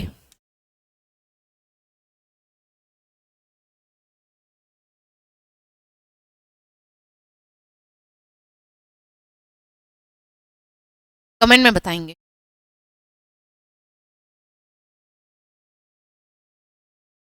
इतना टाइम देना काफी क्या? अरे पॉज करके बता सकते हो, कोई दिक्कत नहीं है। क्या दिक्कत हो गई उसमें? क्या ही दिक्कत हो गई उसमें?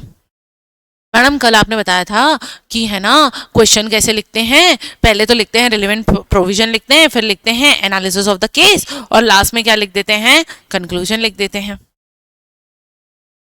चलो सबसे पहले रिलेवेंट प्रोविजन लिखेंगे इसका, ठीक है? पहले तो मुझे बताओ क्वेश्चन देखते हैं। बोला है पी लिमिटेड होल्ड करता है कितना? 50% of the equity share capital of Q limited. कितना होल्ड कर रहा है? 50%। चीख चीख कर कैपिटल में लिख के बताया था। कितना होना चाहिए? More than 50%। क्या ये मोर देन 50% है क्या? नहीं। P limited has right to appoint 3 out of 6 directors of Q limited. क्या बोला मैंने? 3 out of 6 directors of Q limited. मैंने आपको बताया था या तो देखो मोर देन 50% होना चाहिए। मोर देन 50% है क्या? नहीं। मैंने बोला था majority of board of directors को अपॉइंट करना, रिमूव करने का पावर होना चाहिए बिना किसी और पर्सन के कंसेंट के। कितना अपॉइंट कर रहा है? P limited has right to appoint 3 out of 6। अरे 3 आउट ऑफ 6 मेजोरिटी होता है क्या? मेजोरिटी क्या होता है? 6 का आधा हो गया 3, अब 3 से ज्यादा होना चाहिए, यही होता है मेजोरिटी। अगर मैं बोलती 10 तो 10 का हो गया 5, आधा, इसमें एक और ऐड कर दो 6, तो ये 6 बनता है मेजोरिटी। मतलब टोटल के आधा उससे थोड़ा ऊपर, वो होता है मेजोरिटी, ठीक है? 6 का आधा कितना हुआ? 3। अब 3 से ज्यादा होगा तो मेजोरिटी मानी जाएगी ना। तो क्या मानी जाएगी? तो मेजोरिटी मानी जाएगी। अरे राजेश सुनना, यहां पर 6 डायरेक्टर में 3 तो 50% ही हो गया, मेजोरिटी का है। ओके अच्छा मैडम, ये 50% था, 10% और भी तो होल्ड करता है, हो गया मोर देन 50%। क्या हेल्ड करता है? Held by P limited as a trustee. Trustee मतलब फिड्यूशरी कैपेसिटी, मतलब फिड्यूशरी कैपेसिटी में इसको होल्ड कर रहा है। ओके अब मुझे एक बात बताओ, जब पी लिमिटेड क्यू लिमिटेड ही पी लिमिटेड की सब्सिडरी नहीं है, तो क्यू लिमिटेड की सब्सिडरी जो आर लिमिटेड है वो पी की सब्सिडरी होगी क्या? नहीं। समझ में? सब्सिडरी की सब्सिडरी तुम्हारी सब्सिडरी है।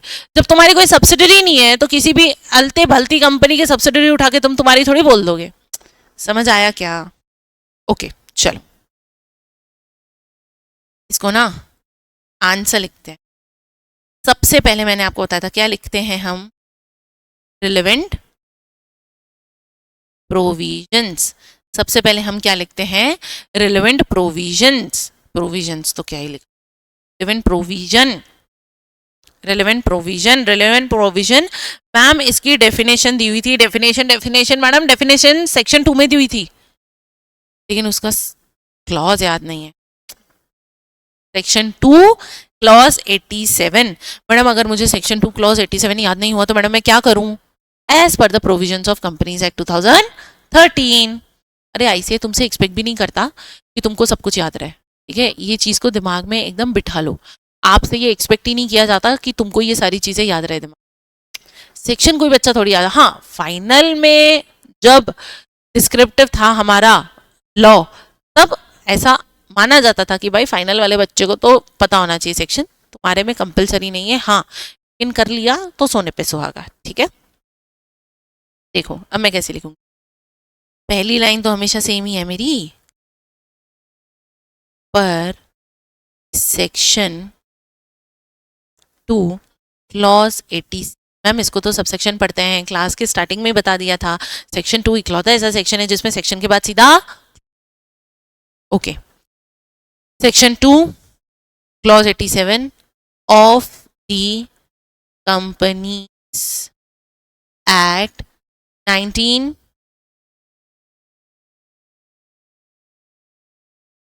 Companies act 2013।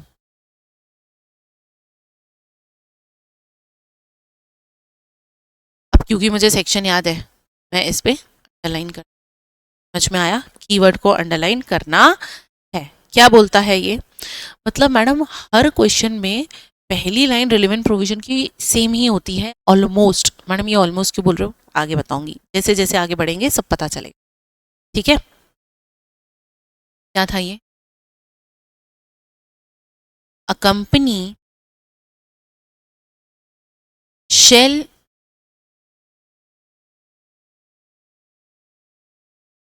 आगे नहीं लिखना, एग्जाम में भी ऐसा ना खुला खुला लिखना, अ company shall B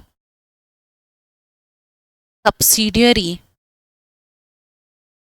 of another company if, अब जितना मैंने लिखा क्या ये लिख के समझ में आया, जैसे लिखा वैसे ही अंडरलाइन कर, ऐसे छोटे छोटे पॉइंट्स को कैप्चर करके जाना। इफ पॉइंट नंबर 1 क्या था, पहला तो ये था कि भाई बोर्ड ऑफ डायरेक्टर को, majority of the board of director को कंट्रोल करे। If the other company controls the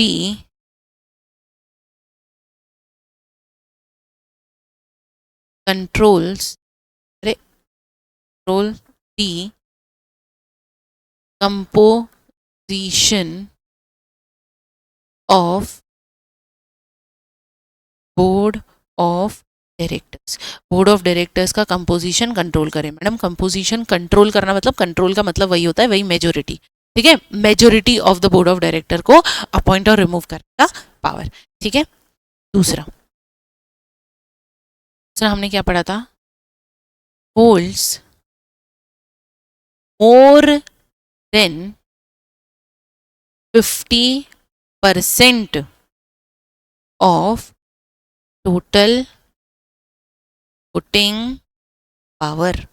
क्या करा, होल्ड मोर देन 50%। मैम आपको कैसे पता चला कि इसी लाइन को अंडरलाइन करना है, राजा मेरी बात सुनो, मुझे ये देखना है कि उन मेन वर्ड्स को अंडरलाइन कर लो कि एग्जामिनर पूरा क्वेश्चन ना भी पढ़े, पूरा आंसर ना भी पढ़े, वो सिर्फ अंडरलाइन वाले वर्ड्स पढ़ ले तो उसको पूरा आंसर समझ में आ जाना चाहिए। जैसे कि मैंने यहाँ पे लिख दिया, सेक्शन 287 ये बोलता है कि जो सब्सिडरी होती है अनादर कंपनी की तब होती है जब कंट्रोल करे कंपोजिशन बोर्ड ऑफ डायरेक्टर का या मोर देन 50% होल्ड करे। इतना पढ़ के पूरा मुझे पढ़ने की जरूरत ही नहीं है ना, आसपास के वर्ड्स को, सपोर्टिंग वर्ड्स को, सपोर्टिंग एक्टर को देखने की जरूरत ही नहीं है अगर मेन एक्टर ही इतना भन्नाटेदार है। समझ में आ गया क्या, तो they are my main actors, okay.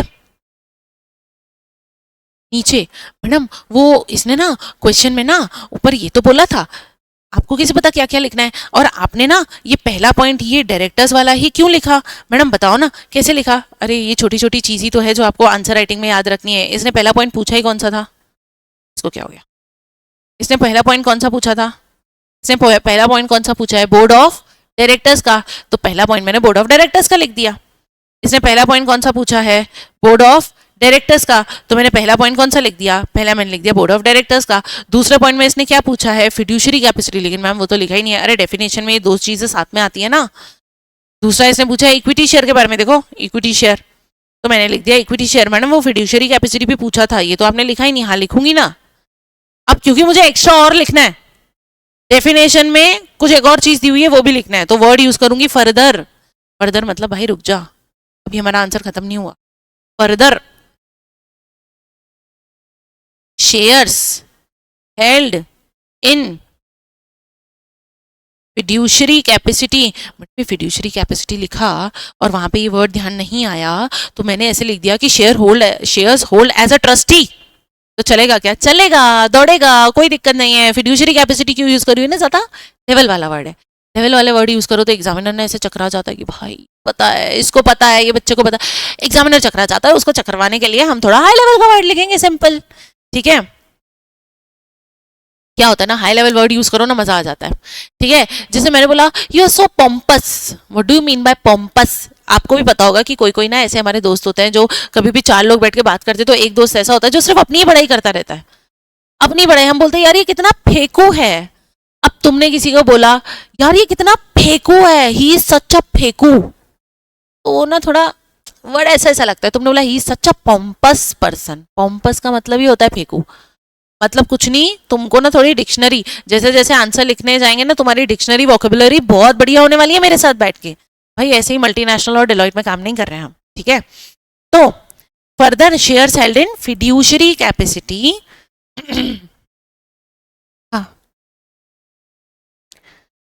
shall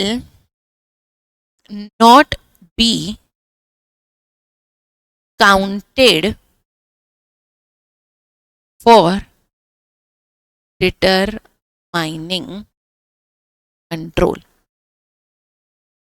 तो हाथ अंडरलाइन करो, आगे पढ़ो। फिड्यूशरी कैपेसिटी में है इसलिए काउंट नहीं होंगे कंट्रोल में, इसलिए मैंने इनको अंडरलाइन करा, ठीक है।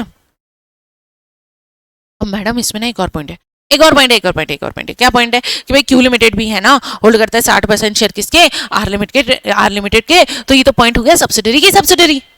हाँ ये पॉइंट भी लिखूंगी ना मैं, पॉइंट भी लिखूंगी ना, चलो यहाँ पे लिखते हैं a subsidiary of a subsidiary shall also be subsidiary of holding company। Subsidiary की सब्सिडरी, होल्डिंग की सब्सिडरी। अब A is equals to B is equals to C, तो A is equals to C है कि नहीं है। चलो ये लिख दिया मैंने मेरा relevant provision,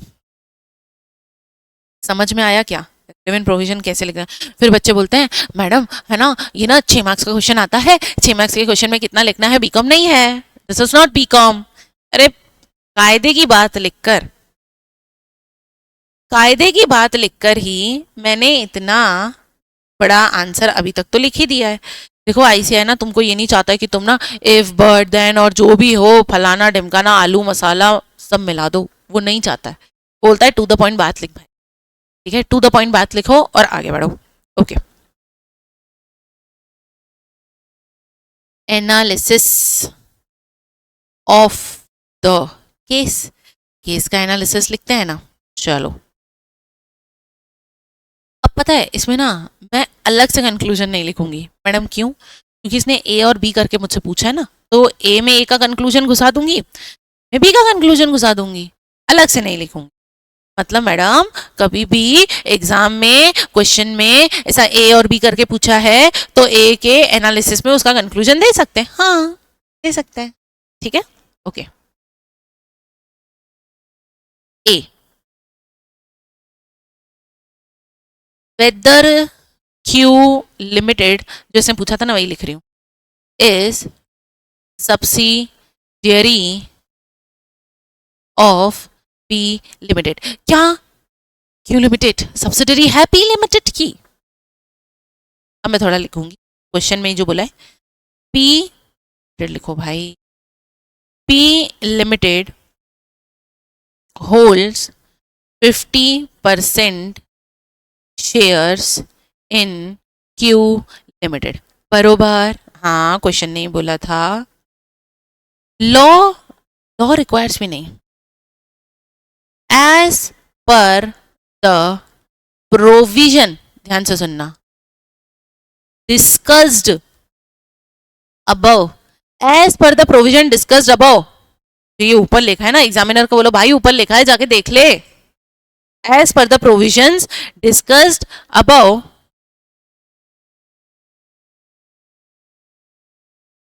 to be a subsidiary, it is necessary to hold, अब ना एक ऐसी लाइन है जिसमें मुझे एग्जामिनर का ध्यान खिंचवाना है, मोर देन 50%, क्या बोला मैंने? टू होल्ड मोर देन 50%, देखो इन्वर्टेड कॉमर्स में लिखा है मैंने उसको, ठीक है, मोर देन 50%, मोर देन 50%। अब इसी का conclusion, here P limited holds 45%, 45% ही था ना, 50% था, 50%, hence it, hence Q Limited is not, Q Limited is not the subsidiary of P Limited। Simple, कितना सिंपल है, कितना सिंपल है, कितना सिंपल है मैडम। ये जो राइटिंग आप लिख रहे हो, हाथी घोड़ा पाल की जय कन्हैया लाल की, ऐसी राइटिंग हम लिखें तो चलेगा क्या? दौड़ेगा, बिल्कुल दौड़ेगा। मैं ये बोलना चाहूँगी, स्पेशली मैं अपनी लड़कियों से बोलना चाहूँगी कि देखो मेरी बहन, मेरी दोस्त, मेरी प्यारी नन्ही मुन्नी सी, लाइन वाइन खींच के टाइम मत वेस्ट कर। हाँ, एक लाइन यहाँ पे दे दी, ठीक है, ऐसे मुझे तो एकदम ऐसे ऐसे लाइन खींचनी है, मेरे को तो ये करना है, मैं तो इसको बोल्ड कर दूंगी, नहीं, स्कूल का प्रोजेक्ट नहीं है, ठीक है, ऐसी राइटिंग लिखोगे चलेगा, मोती बरसाने की जरूरत नहीं है। हमको ऐसी राइटिंग लिखनी है कि एग्जामिनर को समझ में आ जाए, हमारी भावना प्रकट हो जाए, उसको पता चल जाए कि भाई हमको नॉलेज है, हम पप्पू नहीं है, और हम जो है टाइम पे अपना पेपर खत्म कर पाए, ठीक है, ओके। देन आगे एक सेकंड, उसका फिड्यूशरी कैपेसिटी भी था ना, ओहो, तो नीचे आएगा, फिड्यूशरी कैपेसिटी के बारे में तो लिखा ही नहीं हमने। P limited also holds additional 10% shares as trustee, but shares held as fiduciary capacity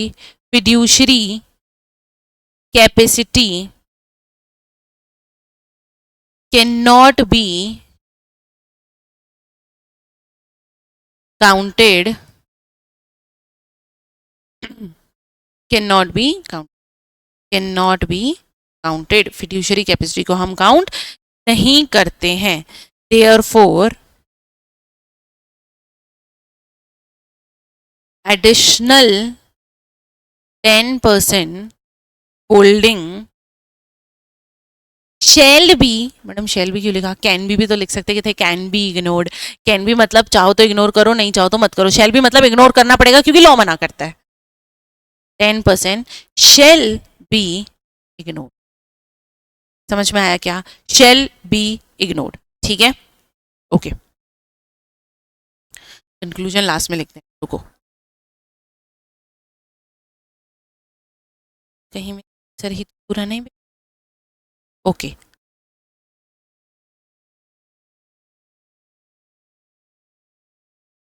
करना हम तो यहाँ से शेल बी इग्नोर्ड क्वेश्चन में। अब ना ये एडिशनल वाला पॉइंट मैंने 50% को लेके लिख दिया, मैंने एडिशनल को लिख के लिख दिया, इसको लिख लेती। ओके चलो, अब दूसरा क्या है, P limited appoints 3 out of 6 directors. 3 directors में से 6 डायरेक्टर्स में से 3 डायरेक्टर को अपॉइंट कर सकता है, ठीक है। ओके कर सकता है, हेंस एक second, but control of board means power to appoint majority, power to appoint majority of directors. क्या बोला, power to appoint majority of directors. भाई साहब मेजोरिटी ऑफ डायरेक्टर्स को अपॉइंट होना चाहिए 3 out of 6 directors can not constitute, 3 out of 6 directors can not constitute majority of, majority लिखो, cannot constitute majority, hence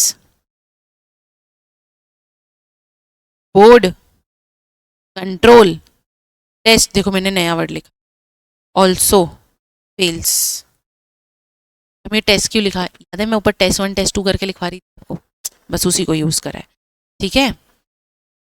Therefore अब देखो कंक्लूजन आ गया, Q limited is not the subsidiary of P Limited. Q Limited is not the subsidiary of Q Limited, ठीक है। अब इसका B वाला part भी तो था, बी वाला पार्ट भी तो था कि Q लिमिटेड होल्ड करता है 60% आर लिमिटेड में, तो क्या आर लिमिटेड पी लिमिटेड की सब्सिडरी हो गया? अरे ढोकले, जब पी की सब्सिडरी क्यू ही नहीं है तो क्यू की सब्सिडरी पी की क्यों होगी? मैंने तो बोला था सब्सिडरी की सब्सिडरी, जब ये तुम्हारी सब्सिडरी है ही नहीं तो काई के लिए वो होगी? बी क्या बोल रहा था, whether R Limited is subsidiary of P Limited। R Limited subsidiary है P Limited की, देखो सिंपल लिखूंगी, since Q Limited is not the subsidiary of P Limited, even though Q Limited holds 60% in R Limited, R Limited cannot be treated as subsidiary of P Limited।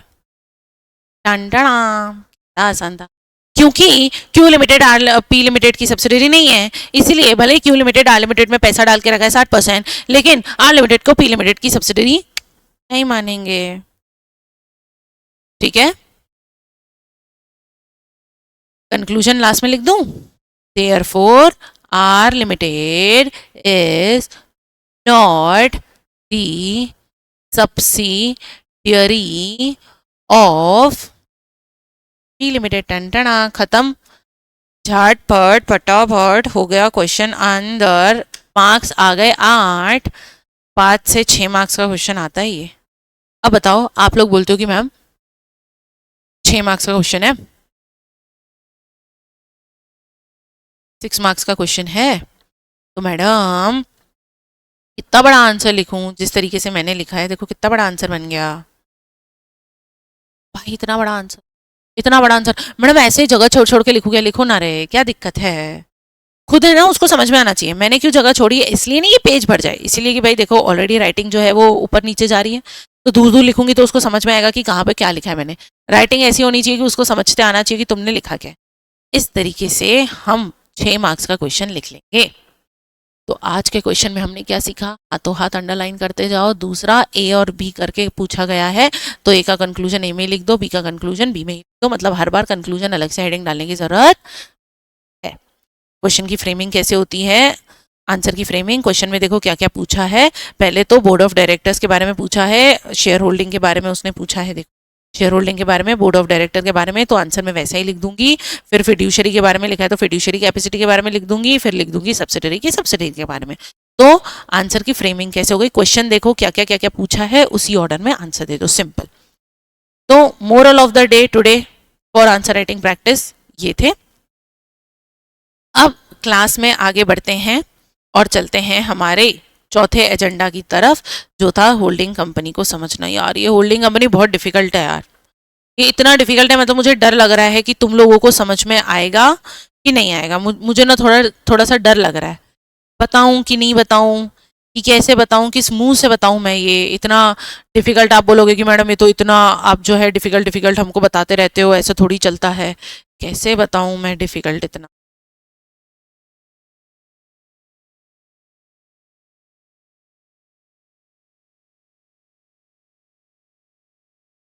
हाँ हाँ, sure,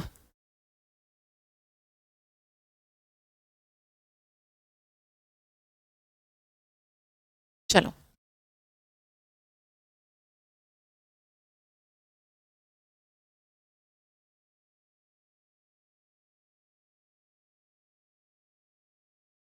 अब holding company और difficult, अब ये जो दो चीजें बची है ना, सब्सिडरी तो कुछ भी नहीं, हाँ, होल्डिंग। और आपको तो पता है चीज डिफिकल्ट होती है, मुझे जल्दी जल्दी जल्दी जल्दी मुझे ही बतानी होती।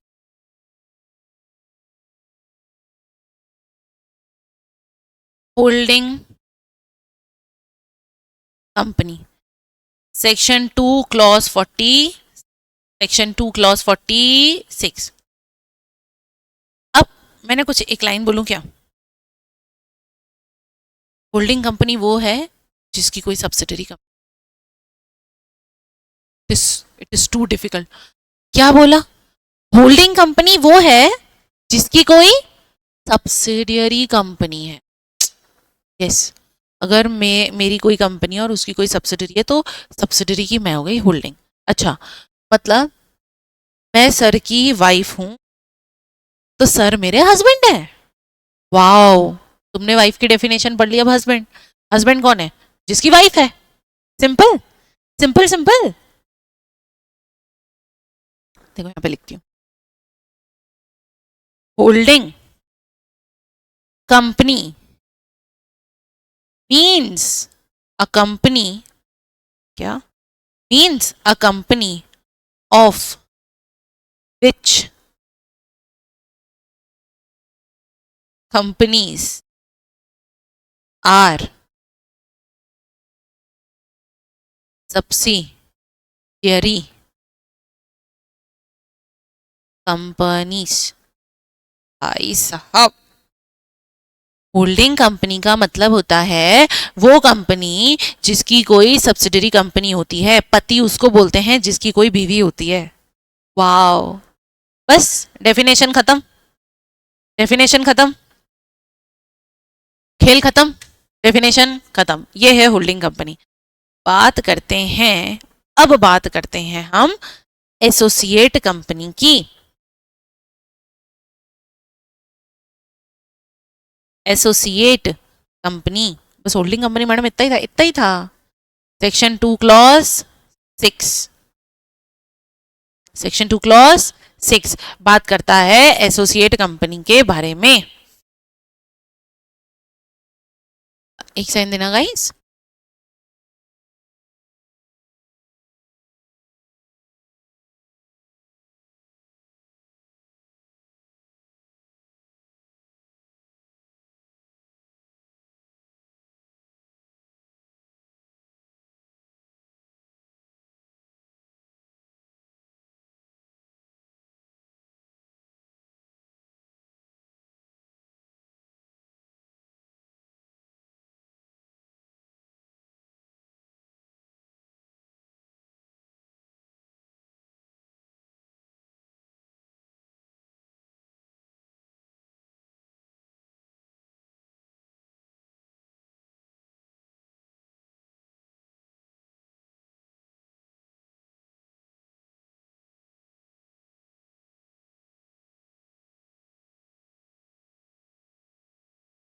ओके चलो, हमारी ऑफलाइन की एक स्टूडेंट थी। Okay, so section 2 clause 6 associate company. चलो सेक्शन 2 क्लॉज 6 देखो, ये है एसोसिएट कंपनी। कितनी छोटी है, बस इतनी सी डेफिनेशन, बस इतनी सी डेफिनेशन है। एक बार इसमें से लैंग्वेज पढ़ के बताऊं क्या तुमको? Associate company in relation to another company means a company in which then in which that other company has significant influence. क्या बोला? significant influence, has significant influence but which is not subsidiary. but which is not subsidiary मतलब subsidiary कब बनती है? जब 50 से ज़्यादा हो, मतलब इसमें 50 से कम होगा। and includes a joint venture, and includes a joint venture, at least कम से कम 20% वोटिंग पावर होना चाहिए या बिजनेस डिसीजन में पार्टिसिपेशन होना। ठीक है, क्यों मैम ये अकेली नोट से क्यों बता रहे हो? सो दैट आप थोड़ा नोट से भी वाकिफ हो जाए। जॉइंट वेंचर का मतलब क्या होता है? जॉइंट एग्रीमेंट दो पार्टीज के बीच में। जैसे अभी सर ने बोला था जमीन खरीद लेते, मैंने बोला 50% मेरा 50% तेरा, तो this is joint agreement, joint venture. English corner देखो सिंपल, अब एक बार में समझ में आ जाएगा। अगर सब्सिडरी नहीं है बट 20% वोटिंग या एग्रीमेंट है डिसीजन कंट्रोल करने का, तो कंपनी क्या बन जाती है? Associate. Examiner trap, associate is not subsidiary. Accounting standard और कंपनीज एक्ट वाली डेफिनेशन को मिक्स मत करो। आई होप आपको थोड़ा थोड़ा तो कुछ समझ में आया होगा। हमारे एसीसी के नोट्स खुल गए थे। एसोसिएट कंपनी का मतलब क्या होता है? एसोसिएट कंपनी का मतलब ये होता है कि भाई देखो, इसका मैं आपको बंद कर। Okay, associate company means a company in which another company has significant influence। क्या बोला मैंने? significant influence but which is not a subsidiary company. Significant influence है लेकिन सब्सिडरी कंपनी नहीं है। मैम ये सिग्निफिकेंट इन्फ्लुएंस का मतलब क्या होता है? सिग्निफिकेंट इन्फ्लुएंस का मतलब ये होता है, पहला तो होल्ड करे एटलीस्ट 20%। क्या बोला मैंने? होल्ड करे at least 20% of total voting power. ठीक है, और दूसरा, और यहां भी और आ गया, दूसरा कंट्रोल ऑफ और participation in business decisions, under agreement. बहुत आसान है, बताती हूँ। मैंने क्या बोला? एसोसिएट कंपनी का मतलब होता है वो कंपनी है, यहाँ पे ऐसा एसोसिएट कंपनी का मतलब वो होता है भाई, associate company is a company जिसमें सिग्निफिकेंट इन्फ्लुएंस होता है। सिग्निफिकेंट इन्फ्लुएंस कैसे आता है? एटलीस्ट 20%। मैम यहाँ एटलीस्ट लिखा हुआ है, एटलीस्ट का मतलब सिर्फ 20% हुआ तो भी चलेगा क्या? हाँ, एटलीस्ट का मतलब होता है 20% और मोर। याद रखना, जैसे सब्सिडरी में क्या था? मोर देन 50%, तो मतलब सिर्फ 50% है तो चलेगा नहीं, 50% से ज्यादा होना चाहिए। यहाँ पे क्या बोला है? एटलीस्ट 20%, तो 20% या उससे ज्यादा, मतलब किसी कंपनी में 20% भी है तो भी वो क्या बन जाएगी? Associate company. और कंट्रोल करे बिजनेस के डिसीजन, इसका मतलब समझते हैं। मेरे भाई और मैंने एक नमकीन का बिजनेस स्टार्ट करा, हमने एक कंपनी स्टार्ट करी और मैंने उसकी कंपनी में 15% शेयर होल्ड करके रखे। 15% है, 20% और 20% से कम है, 20% है, उससे ज़्यादा तो है नहीं, 20% से कम है तो एसोसिएट हुई क्या? नहीं। लेकिन हम लोगों ने एक एग्रीमेंट करके रखा है कि भाई सेल्स के रिगार्डिंग, मार्केटिंग के रिगार्डिंग जो भी डिसीजन लेंगे उसमें मेरा डिसीजन भी मान्य होगा, हमने ऐसा एग्रीमेंट करके रखा है। एग्रीमेंट करके रखा है ना, तो भी मैं क्या बन गई? Associate company. And it also includes joint venture. ये जॉइंट वेंचर क्या मतलब क्या होता है? 50-50, आधा आधा जॉइंट वेंचर। ठीक है, तो जॉइंट वेंचर को भी हम क्या बोलते हैं? Associate company. चलो कुछ एग्जाम्पल्स देखें क्या इसके, कुछ एग्जाम्पल्स देखें हम इसके। देखें क्या, देखो ना गाइस, देखो ना, देखो ना। क्रिस का गाना सुनेगा क्या? ए का बी कंपनी में 20% होल्डिंग है, तो क्या ये इसकी एसोसिएट हो गई? क्या ये एसोसिएट हो गई? ए कंपनी का बी कंपनी में 30% है, 20% या उससे ज्यादा, तो एसोसिएट हो गई? क्या हो गई? ए का बी कंपनी में 45% है, 20% या उससे ज्यादा, एसोसिएट हो गई? क्या हो गई? ए का बी कंपनी में 51% है, एसोसिएट हो गई? हाँ मैडम एसोसिएट है, 20% से ज्यादा है, 20% या उससे ज्यादा है और 50% तक। 50% पे आ गए तो ज्वाइंट वेंचर आ गया, ठीक है। ये 50% से ज्यादा आ गया तो ये क्या बन गई? मेरी सब्सिडरी। अब ये किसकी डेफिनेशन में आ जाएगी? सब्सिडरी में। ए कंपनी का बी कंपनी में सिर्फ 18% होल्डिंग है, लेकिन ये बिजनेस के डिसीजंस को क्या करते हैं? कंट्रोल करते हैं, तो भी ये क्या बन जाएगी? Associate company. समझ में आया? ये हो गया मेरा एसोसिएट कंपनी। तो आज का हमारा जो लास्ट एजेंडा था कि हमें एसोसिएट कंपनी समझ के जाना था, वो एसोसिएट कंपनी भी हमने समझ लिया है। मतलब आज हमने समझा 1% कंपनी क्या होती है, सब्सिडरी कंपनी क्या होती है, what is holding company, associate company, और एग्जाम स्टाइल का एक क्वेश्चन देख लिया। आई होप गाइज आपको सारी चीज़ें बहुत अच्छे से समझ में आई होंगी। ऐसे ही हमारे साथ बने रहिए, पढ़ते रहिए और आगे बढ़ते रहिए। मेरी बेस्ट विशेस हमेशा आपके साथ हैं। हरे कृष्ण एवरीवन।